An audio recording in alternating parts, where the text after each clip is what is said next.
انسان جو ہے نا دنیا میں آنے کا اس کا مقصد کیا ہے؟ اللہ تعالیٰ کی عبادت کر سکیں اور اللہ تعالیٰ نے جتنی ہمیں نعمتوں سے نوازا اس کا شکر ادا کر سکیں۔ اللہ نے اشرف المخلوقات انسان کو کیوں بنایا؟ ہر انسان کی جو ڈیوٹی ہے نا وہ یہ ہے کہ نماز قائم کرنی، اس کے بعد نیکی کا حکم دینا ہے اور برائی سے روکنا ہے۔ بے شک ہمیں نماز قائم کرنی چاہیے۔ السلام علیکم حاضرین و محترم، امید ہے آپ خیریت سے ہوں گے۔ اللہ پاک آپ کو اور ہمیں اپنے حفظ و ایمان میں رکھے۔ آج میرے ساتھ حمید خٹک صاحب تشریف فرمائے، ان کے ساتھ 2-3 باتیں کریں گے۔ السلام علیکم وعلیکم السلام۔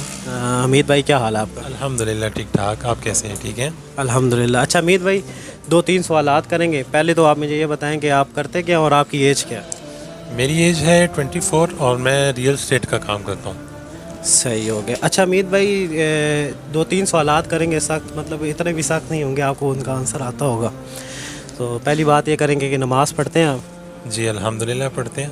اچھا، یہ حمید بھائی کے بارے میں ایک بات میں کلیئر کر دوں، ماشاء اللہ سے حافظ بھی ہیں، تو قرآن شران ابھی رمضان میں کر رہے ہیں آپ یا کوئی نہیں؟ جی انشاءاللہ الحمدللہ ریویژن تو چل رہی ہے قرآن پاک کی، لیکن یہ ہے کہ تھوڑی سی مصروفیات ہیں جس کی وجہ سے کوئی ٹائم سکیجول نہیں بن رہا ہے، لیکن انشاءاللہ کوشش کریں گے پوری کہ اس دفعہ پروگرام ہے اپنے گھر میں ہی جو ہے نا تراویح پڑھانے کا اپنا پروگرام ہے انشاءاللہ۔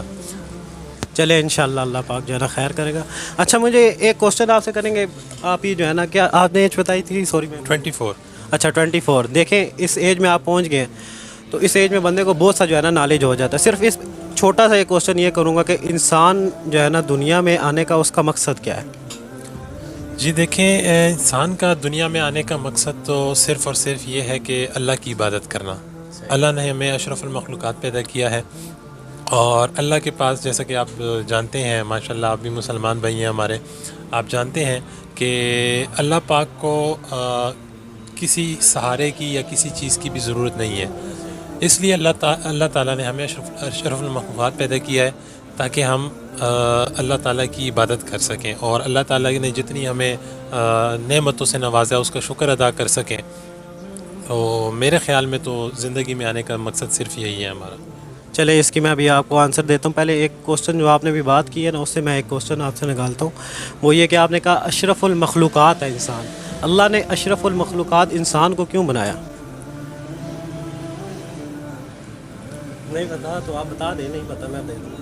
نہیں آپ بتا دیں۔ اللہ پاک قرآن مجید میں فرماتے لہم قلوب لا یفقہون بہا، ان کو دل دیے تھے اس سے سوچتے نہیں تھے۔ پوری ایک آیت ہے، بیچ میں تھوڑا سا آپ کو صرف اشرف المخلوقات کیوں بنایا اس وجہ سے بتا رہا ہوں کہ اللہ نے ان کو دل دیے تھے انسانوں کو، یہ اس سے سوچ کے حق بات تک پہنچ سکے، ان کو عقل عطا کی تھی کہ یہ سوچ کے حق بات تک پہنچ سکے، اس وجہ سے اللہ نے ہمیں اشرف المخلوقات بنایا۔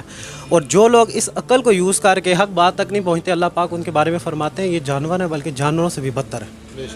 ٹھیک ہو گیا۔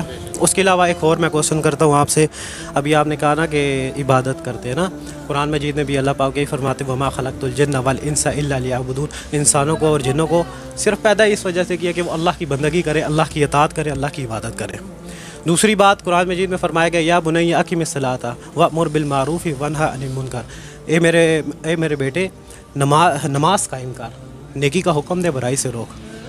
ٹھیک ہے، اس کے بعد جو تمہارے اوپر مصیبت پہنچے اس کے اوپر صبر کرو، یقیناً یہ ہمت والا کام ہے۔ پہلا کام تو یہ ہے کہ اللہ کی عبادت کرنی ہے، جو رسول پاک صلی اللہ علیہ وسلم نے ہمیں تعلیمات دی ہے اس کے مطابق ہم نے زندگی گزارنی ہے۔ پھر اس کے بعد جو ہر انسان کی جو ڈیوٹی ہے نا وہ یہ ہے کہ نماز قائم کرنی ہے، اس کے بعد نیکی کا حکم دینا ہے اور برائی سے روکنا ہے، یہ کام ہے۔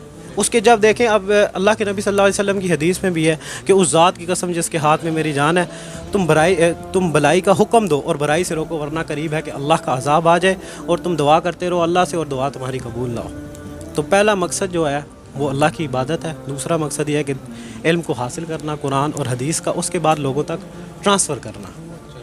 ٹھیک ہے، اور دیکھیں یہاں پر بات ہوئی ہے کہ حکم کی، دیکھیں آپ وہاں پہ قرآن میں بیچ میں میں نے بھی جو آیت پڑھی ہے اس پہ بھی جو ہے نا حکم کی بات ہوئی ہے، اور حدیث میں بھی حکم کی بات ہوئی ہے۔